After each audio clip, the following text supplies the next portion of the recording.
हरि शरणम। तो जैसा कि कल की कार्तिक मास की कथा में हमने सुना था कि किस प्रकार जो है श्री सत्यभामा जी ने भगवान श्री कृष्ण से प्रश्न किया है कि प्रभु, मैंने ऐसा कौन सा सत्कर्म किया था जो मैं आज जो है आपकी पटरानी के रूप में आपके साथ यहाँ पर विराजमान हूँ नित्य आपके धाम में। तो भगवान ने फिर उन्हें बताया। हमने जो है श्री देव शर्मा जी और चंद्र जी और गुणवती की कथा सुनी थी। आशा करता हूँ आप लोगों ने कल की कथा जो है कल की रिकॉर्डिंग सुनी होगी। हालांकि ये कथा जो है यूट्यूब पे भी अपलोड हो रही है, तो वहाँ से भी आप लोग सुन सकते हैं। अगर किसी ने नहीं सुनी है तो कृपया करके पहले आप वो कथा सुन लीजिए, क्योंकि जैसा कि मैंने कल भी बताया था कि देखिए यहाँ पर मेरे पास जो है समय की और जगह की बहुत कमी है। तो मैं बहुत जो है कोने में आकर बड़ी मुश्किल से यहाँ कथा रिकॉर्ड कर पा रहा हूँ। तो पहले की सारी कथा को पुनः बता पाना थोड़ा सा यहाँ कठिन है। तो इसलिए मेरी ये विनम्र प्रार्थना है कि जिन्होंने पहले की कथा नहीं सुनी, एक बार आप कल की रिकॉर्डिंग अवश्य सुन लीजिएगा।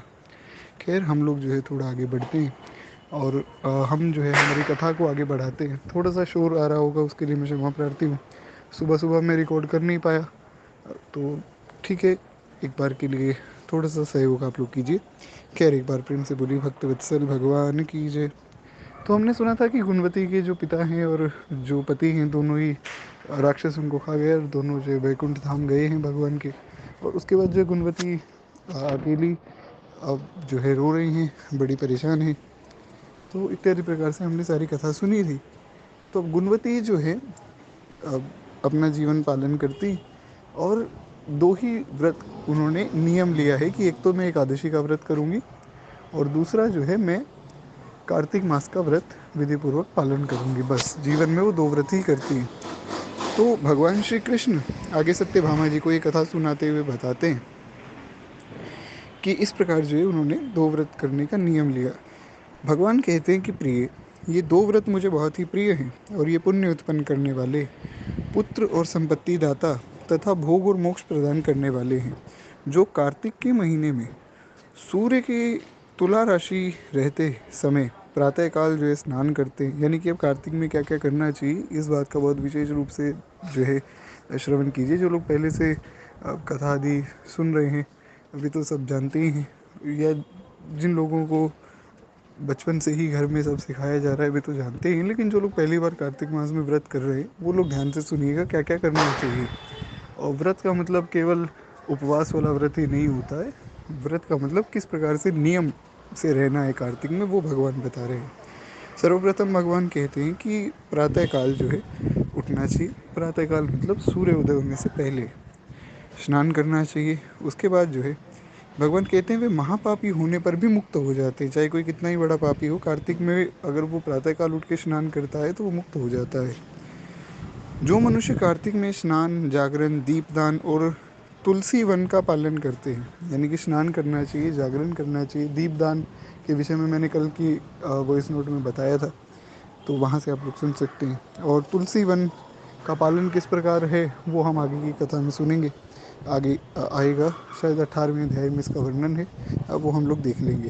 खैर, कहते हैं वे साक्षात भगवान विष्णु के ही स्वरूप हो जाते हैं। जो लोग विष्णु मंदिर में झाड़ू देते हैं या स्वास्तिक आदि निवेदन करते हैं या भगवान विष्णु की पूजा करते रहते हैं, वे जीवन मुक्त हो जाते हैं। जो कार्तिक में 3 दिन भी इस नियम का पालन कर लेता है, पूरे कार्तिक के महीने में ना कर पाए तो केवल 3 दिन या 5 दिन भी नियम का पालन कर ले, तो वो व्यक्ति भी देवताओं के लिए वंदनीय हो जाता है। सोचिए कितनी महिमा है कार्तिक मास में व्रत करने की। कहते हैं फिर जिन लोगों ने आज जन्म इस व्रत का पालन किया हो, उन लोगों का तो क्या ही कहना। इस प्रकार जो है गुणवती प्रतिवर्ष कार्तिक का व्रत किया करती और श्री विष्णु की जो है परिचर्या में नित्य निरंतर जो है भक्तिपूर्वक मन लगाई रहती। एक समय आशा करता हूँ आप लोग जो है समझ गए होंगे, क्योंकि देखिए जो जो बातें बहुत सरल हैं उन पे बहुत विस्तार में नहीं कर पाऊँगा, क्योंकि हमें जितना ज़्यादा हो सके उतनी कथा सुननी है कम समय में। हाँ, जो कुछ कठिन बातें होगी उसका मैं विस्तार कर दूंगा, तो थोड़ा आप लोग ध्यान से सुनेंगे तो सब समझ आता रहेगा। तो खैर, एक बार प्रेम से बोलिए भक्त वत्सल भगवान की जय। तो इस प्रकार भगवान कहते हैं कि एक समय जबकि जरावस्था से उसने उसके सारे अंग दुर्बल हो गए, यानी कि जब श्री गुणवती जी जो हैं उनकी अवस्था बड़ी हो गई और आयु बहुत बड़ी हो गई। तो इतनी बड़ी आयु में और जो है उनका शरीर थोड़ा सा कमज़ोर हो गया और सब अंग जो है दुर्बल हो गए। तो वो स्वयं भी ज्वर से पीड़ित थी, उनको जो है बीमारी हो गई। तो किसी तरह से धीरे धीरे चलकर भी वे गंगा जी के तट पर जाती और स्नान करती। देखिए निष्ठा कितनी ज़रूरी है, क्योंकि हम लोग जो है छोटी छोटी छोटी बातों पे ही माला आदि छोड़कर बैठ जाते हैं। और गुणवती जी इतनी वृद्ध होने के बाद, इतनी बीमार होने के बाद भी गुणवती जी जो है प्रेम से गंगा स्नान आदि कर रही हैं। तो कहते हैं जो ही उसने जो है जल के भीतर में पैर रखा, त्यों ही वे शीत से पीड़ित हुई कांपती हुई गिर गई। और उसी घबराहट की दशा में उसने देखा कि आकाश से विमान उतर रहा है। अब जैसे ही गंगा जी का स्नान करने के लिए वे गंगा जी में महाराज उतरी हैं, तो उनका शरीर जो है ठंड के कारण एकदम कांप रहा था और वे गिर गई। अब इस बार तो क्या बहुत ज़्यादा ठंड तो नहीं, कार्तिक के महीने में प्राय हर वर्ष, क्योंकि हर वर्ष जब मंदिर में कथा होती तो सुबह सुबह स्नान आदि करके जब भी मैं कथा सुनाता हूँ, मैं तो खैर क्या सुनाता हूँ, श्री ठाकुर जी अब जो है सब प्रेरणा करते हैं। या पहले भी बचपन से जब हम देखते आए हैं, जब जो दास के दादाजी हैं वे कथा कहते थे। अभी भी खैर वही कह रहे हैं। अभी तो खैर मैं बाहर हूँ घर से, तो अभी तो वहाँ कथा वही कह रहे होंगे निश्चित रूप से। तो उस समय में हम मैं सोचता था कि इतना ठंड का समय है और सुबह सुबह जो है उठना पड़ रहा है, तो बहुत ठंड होती थी। इस बार तो खैर ठंड भी नहीं है, प्रभु कृपा से बड़ा अच्छा मौसम है। पर बात वही है, इस बार तो खैर मैं भी बाहर हूँ घर से। तो ठाकुर जी की अनेक लीलाएं हैं, क्या कहा जाए। खैर, तो कहने का आशय इतना है मेरा कि प्रायः जो है कार्तिक मास में ठंड हो जाती है। इस बार नहीं है पर वैसे हो जाती है। तो जब गुणवती जी स्नान करने गई, तो उस समय पहली बात तो ठंड, ऊपर से ठंडा गंगा जी का पानी, और उस पे से भी जो है उनका शरीर बड़ा कमज़ोर। तो वे जैसे ही गंगा जी में उन्होंने प्रवेश किया, वे गिर गई। वे एकदम शरीर जो है कांपने लग गया। तो उन्होंने देखा कि भगवान का बड़ा सुंदर विमान उतर रहा है, जो शंख चक्र गदा और पद्म धारण करने वाले विष्णु रूपधारी पार्षद ही उस विमान में है। यानी कि जो विमान उतरा, तो उस विमान में कौन थे? उस विमान में भगवान के स्वरूप जैसे ही भगवान के पार्षद उस विमान में विराजमान थे। और उसमें जो है गरुड़ चिन्ह से अंकित ध्वजा फहर रही थी। यानी कि श्री गरुड़ जी के चिन्ह से अंकित उसमें एक झंडा भी लगा हुआ था, एक ध्वजा भी लगी हुई थी। और विमान के निकट आने पर वे दिव्य रूप धारण करने वाले जो भी भगवान के पार्षद थे, वे गुणवती जी को अपने साथ लेकर चलते हैं और गुणवती जी का भी दिव्य रूप हो गया। और उसके लिए जो है चमर डुलाए जाने लगा। भगवान कहते हैं कि प्रिय, मेरे पार्षद जो है उसे वैकुंठ ले चले। अब देखिए, पद्म पुराण की कथा है, आप लोग पढ़ भी सकते हैं। भगवान श्री कृष्ण सत्यभामा जी से ये नहीं कह रहे हैं कि मेरे पार्षद जो उन्हें गोलोक ले आए, वे कह रहे हैं वैकुंठ ले गए। इसका क्या मतलब है? इसका मतलब ये है कि ना तो गोलोक और वैकुंठ अलग है, और ना ही भगवान कृष्ण और भगवान नारायण अलग है। तो जो लोग ये मूर्खतापूर्ण बातें करते हैं कि जी कृष्ण बड़े और नारायण छोटे, या नारायण बड़े कृष्ण छोटे, इन सब बातों में नहीं फंसना चाहिए। भगवान एक ही हैं, अनेक भगवान के स्वरूप हैं। आपको जो स्वरूप भाता हो, आप उस स्वरूप में खूब प्रेम से अपना भाव बनावें। और इसका ये मतलब नहीं कि किसी स्वरूप की हम निंदा करें। ना तो भगवान का कोई धाम अलग है और ना ही भगवान का कोई रूप अलग है। सब रूप, सब नाम, सब धाम एक ही है, एक ही धाम है। उसको कोई वैकुंठ कह देता है, कोई गोलोक कह देता है, तो सब एक ही बात है। कोई साकेत कह देता है, एक ही धाम है भगवान का। खैर, तो कहते हैं इस प्रकार जो है विमान पर बैठी हुई गुणवती जो है प्रज्वलित अग्नि की शिखा के समान तेजस्विनी जान पड़ती थी। कार्तिक व्रत के पुण्य से उसे मेरे निकट जो है स्थान मिल गया। तदंतर जब मैं ब्रह्मा आदि देवताओं की प्रार्थना से इस पृथ्वी पर आया, तब जो है मेरे पार्षदगण भी मेरे साथ आ गए। भामिनी, हे सत्यभामा, समस्त यादव मेरे पार्षद गण ही हैं। जो भगवान जब आए कृष्ण रूप में, तो कृष्ण लीला में जितने भी यादव थे, यदुवंशी थे, वो सब भगवान के पार्षद ही हैं। तो कहते हैं ये मेरे समान ही गुण से जो है शोभा पाने वाले हैं और मेरे प्रियतम हैं। मुझे ये सब पार्षद, सब भक्त जो है बड़े प्रिय हैं। और जो तुम्हारे पिता देव शर्मा थे, अब वही जो है सत्राजित हुए हैं। सत्राजित जी की कथा मैंने एक बार भक्तमाल जी की कथा में सुनाई थी। भक्तमाल जी नहीं, रामचरितमानस की जब कथा चल रही थी उसमें मैंने सत्राजित जी का वर्णन किया था, अगर आप लोगों को याद हो। नहीं है तो कोई बात नहीं है, हम लोग कभी भगवान व्यवस्था बनाएंगे तो पुनः विस्तार में सुन लेंगे। जैसा मैंने पहले भी कहा था, देखिए अगर मैं घर पे होता और जैसे मंदिर में हर साल कथा होती वैसे अगर हो रही होती तो मैं आपको बहुत विस्तार में सुना देता। यहाँ पर मेरा बहुत मन है, मैं पूरी कोशिश भी कर रहा हूँ कि जितना कम से कम हो सके उतना विस्तार किया जाए, पर मेरी एक बड़ी गंदी आदत है कि मुझसे जो ये रहा नहीं जाता है। मैं एक बार किसी बात को पकड़ता हूँ तो वो फिर लंबी खिंच जाती है। जैसे ये एक ही अध्याय है, अभी पहला अध्याय पूरा नहीं हुआ है। हालांकि मैंने सोचा था एक दिन में एक अध्याय क्या दो अध्याय कहूँगा, तब जाकर हम लोग कथा की एक, क्योंकि अब देखिए 17 तारीख से कथा शुरू हो गई तो आज 22 हो गई, तो हमारी 5-6 दिन की कथा तो ऑलरेडी हो चुकी है।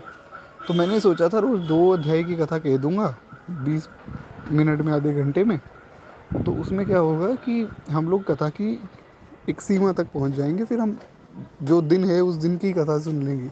परंतु अभी पहले अध्याय की कथा आज दूसरा दिन चल रहा है और पहला अध्याय पूरा नहीं हो पाया है, और आज भी शायद नहीं हो पाएगा। तो ये जो एक, आप इसको बुरी आदत कहें या इसको अच्छी आदत कहें, भगवान जाने क्या कहा जाता है, पर मुझसे नहीं हो पाता है। तो इसलिए अगर मैं जितना विस्तार करूँगा वो उतना ही बढ़ती जाएगी। तो इसलिए मैं हाथ जोड़कर बड़ी विनम्र प्रार्थना करता हूँ कि कुछ विषयों पर हम बाद में कभी विस्तार में सुन लेंगे। और जैसा मैंने बताया था कि अगर और भी आपको विस्तार में सुनना हो तो यूट्यूब पे जो भगवत मार्ग चैनल है हमारा, मतलब जो ग्रुप का नाम है ना उसी नाम से यूट्यूब चैनल भी है, उस पर प्लेलिस्ट में पड़ी है कार्तिक मास की कथा, तो वहाँ से सुन सकते हैं। वो पिछले साल जो कथा हुई थी वो मैंने यूट्यूब पे डाल दी थी, तो अब वो भी सुन सकते हैं। शायद उससे पहले की भी जो कथा हुई थी 2 साल की कथा मैंने यूट्यूब पे अपलोड की थी, तो वहाँ से सुन सकते हैं। खैर, एक बार प्रेम से बोली भक्त वत्सल भगवान की जय। तो कहते हैं कि ये जो आप तुम्हारे पिता थे वही सत्राजित हुए, और शुभे जो चंद्र शर्मा हैं, यानी कि जो आपके पति हैं चंद्र जी, वे चंद्र जो हैं वे अक्रूर बने। अक्रूर जी को तो आप सब जानते ही हैं निश्चित रूप से। खैर, तो ये अक्रूर जी चंद्र ही हैं, गुणवती के पिता। और सत्यभामा, तुम गुणवती ही हो, तुम और कोई नहीं हो, आप ही हैं गुणवती, आपने ही ये सब जो है व्रत आदि किए। तो कहते हैं कार्तिक व्रत के पुण्य से तुमने जो है मेरी प्रसन्नता को बहुत बढ़ाया है, और पूर्व जन्म में तुमने मेरे मंदिर के जो है द्वार पर जो तुलसी की वाटिका लगाई थी, इससे तुम्हारे आंगन में कल्पवृक्ष शोभा पा रहा है। अब देखिए भगवान यहाँ पर बता रहे हैं कि जो जो आपने कार्य किया था उसका क्या फल आपको यहाँ मिल रहा है मेरे नित्य धाम में। तो कहते हैं कि आपने जो गुणवती, जब आप थी गुणवती के रूप में, तब आपने तुलसी का जो तुलसी की वाटिका बनाई थी, उसके प्रभाव से या उसके फलस्वरूप यहाँ पर जो है नित्य धाम में आपको कल्प वृक्ष मिल रहा है। उसी प्रकार पूर्व काल में जो तुमने कार्तिक में दीप दान किया था उसके प्रभाव से तुम्हारे घर में यह स्थिर लक्ष्मी प्राप्त हुई है। तथा तुमने जो अपने व्रत आदि सब कर्मों को पति स्वरूप विष्णु की सेवा में निवेदन किया था, इसीलिए मैं तुम्हारा पति बन गया हूँ। और मृत्यु पर्यंत जो तुम कार्तिक व्रत का अनुष्ठान तुमने किया, मतलब जब तक आपकी मृत्यु नहीं हुई तब तक आपने जो कार्तिक व्रत का पालन किया, उसके प्रभाव से जो है तुम्हारा और मेरा कभी भी वियोग नहीं होगा, मैं तुमसे कभी भी अलग नहीं होऊंगा। इस प्रकार जो मनुष्य कार्तिक मास में व्रत पारायण होते हैं वे मेरे समीप आते हैं, और जिस प्रकार की तुम मुझे प्रसन्नता देती हुई यहाँ आई हो, उसी प्रकार से वे लोग भी मेरे पास आते हैं। केवल यज्ञ दान तप और व्रत करने वाले मनुष्य कार्तिक व्रत के पुण्य की एक कला भी नहीं पा सकते हैं। तो सूत जी कहते हैं कि इस प्रकार जगत के स्वामी भगवान श्री कृष्ण के मुख से जो है अपने पूर्व जन्म के पुण्यमय वैभव की बात सुनकर उस समय महारानी सत्यभामा को बड़ा हर्ष हुआ। तो इस प्रकार जो है श्री कार्तिक मास की जो कथा है हमारी, उसका प्रथम अध्याय पूर्ण होता है। बोले श्री विष्णु भगवान की जय। तो इस प्रकार जो हमने यहाँ तक की कथा सुनी, अब आगे श्री सत्यभामा जी दूसरा प्रश्न करती हैं कि हे देवेश्वर, तिथियों में जो है एकादशी और महीनों में कार्तिक मास आपको विशेष प्रिय क्यों है? ये मैंने कल की वॉइस नोट में भी बोला था, किसी का प्रश्न आया नहीं, शायद आप लोग पहले से जानते हो या जो लोग नहीं जानते हैं वो शायद ध्यान से कथा ही नहीं सुन रहे हैं, क्योंकि अगर आप ध्यान से कथा सुनते तो मैंने बहुत विशेष रूप से बात कही थी कि भगवान को तिथियों में तिथियों में एकादशी और जितने भी महीने हैं उन महीनों में कार्तिक का महीना बहुत प्रिय है। तो अगर आप ध्यान से कथा सुन रहे हैं तो आपका प्रश्न आना चाहिए कि भैया ऐसा क्यों है। तो किसी का प्रश्न आया नहीं, ये बड़ी गलत बात है। तो जो लोग जानते हैं वो तो चलिए अच्छी बात है, जो लोग नहीं जानते थोड़ा सा ध्यान से कथा सुनिए, मेरी बड़ी विनम्र प्रार्थना है। अगर आप लोग कथा ऐसा सुनेंगे ही नहीं तो फिर रिकॉर्ड करने का क्या मतलब रह जाएगा।